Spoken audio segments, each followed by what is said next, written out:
औज़ुबिल्लाहि मिनश्शैतानिर्रजीम बिस्मिल्लाहिर्रहमानिर्रहीम अस्सलामुअलैकुम वरहमतुल्लाहि वबरकातुहू। किस वास्ते मुँह मोड़ता है कुरान से तू, किस वास्ते मुँह मोड़ता है कुरान से तू, क्या याद नहीं है नेज़े पर कुरान सुनाना हुसैन का। कुरान अल्लाह पाक की वो पकीज़ा किताब है। अगर आपका रब से बातें करने का दिल करता है तो कुरान खोल कर पढ़ना शुरू कर दो। ये अल्लाह की वो लटकती हुई रस्सी है जिसका एक सिरा हमारे हाथ में है, दूसरा सिरा रब के हाथ में है। खुश नसीब है वो जगह, वो मकान, वो बुलंद धरती जिसमें कुरान पाक पढ़ा जाता है। बहुत खुश नसीब हैं वो लोग जो कुरान से जुड़ जाते हैं। जिस घरों में कुरान पाक की तलावत होती है उस घर में कोई असेब, कोई जिन्नात, बुरी बला वगैरह नहीं दाखिल होती। कुरान रोशनी है, कुरान हयात है। जिस घर में रहमतों की बरसात होती है समझिए उधर सिर्फ कुरान पाक की तलावत होती है तो रहमतों की बरसात होती है। कुरान पाक में अल्लाह ताला ने बहुत सारे शिफा के नुस्खे रख दिए हैं। जिस तरह सूरह वाक़िया पढ़ने से घर में फाका कभी नहीं आता, खुशहाली रहती है। इसी तरह सूरह यासीन पढ़ने से बहुत ज़्यादा बरकतें, बहुत ज़्यादा नेमतें मिलती हैं। इसी तरह सूरत अखलास के बारे में 3 मरतबा सूरत अखलास पढ़ें तो ये कुरान पाक का सवाब मिलता है। और इसी तरह सूरत अखलास अगर 10 मरतबा पढ़ी जाए तो जन्नत में एक महल तैयार होता है।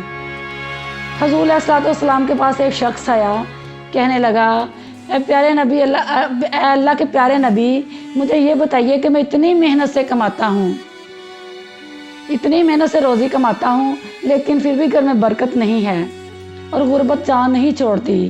तो आपने फरमाया कि जब तुम घर में दाखिल हो तो अस्सलाम वालेकुम कह दिया करो और 1 मरतबा सूरत अखलास पढ़ लिया करो।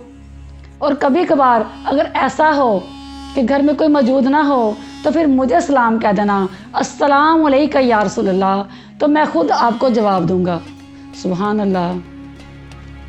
वो अपने नाम लेवा को तन्हा छोड़ा नहीं करते, जहाँ हमदम ना हो कोई वहाँ सरकार होते हैं।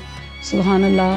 वो शख्स काफ़ी दिनों के बाद आपके पास आया, कहने लगा, या रसूलल्लाह सल्लल्लाहु अलैहि वसल्लम, आपके बताए हुए अमल पर मैंने उसी तरह अमल किया। मैंने तो अमीर होना ही था लेकिन मेरे हमसाए भी अमीर हो गए। सुभान अल्लाह।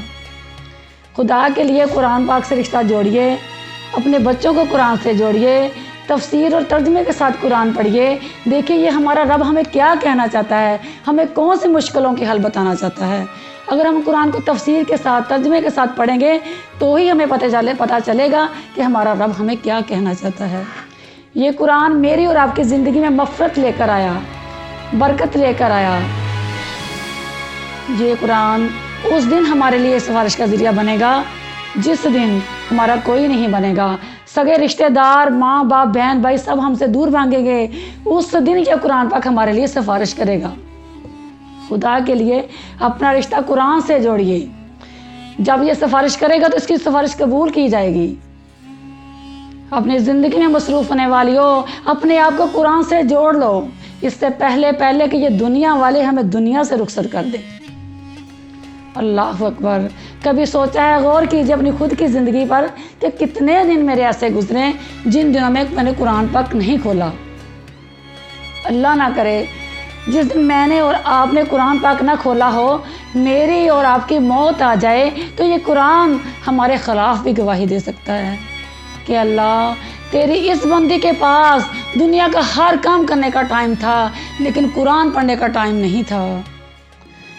अपनी ज़िंदगी में मसरूफ़ होने वाली हो, अपने आप को कुरान से जोड़ लो। हम क्या जवाब देंगे अपने रब को, क्या जवाब देंगे अपने रसूल को कि हमने कुरान खोलकर पढ़ा ही नहीं। कुरान को उठाकर चूमना भी एक इबादत है, कुरान पढ़ना भी एक इबादत है। कुरान पढ़ के अगर कोई कब्रिस्तान के पास से भी गुजर जाए तो कब्रिस्तान वालों का 40 दिन का अजाब उठा लिया जाता है।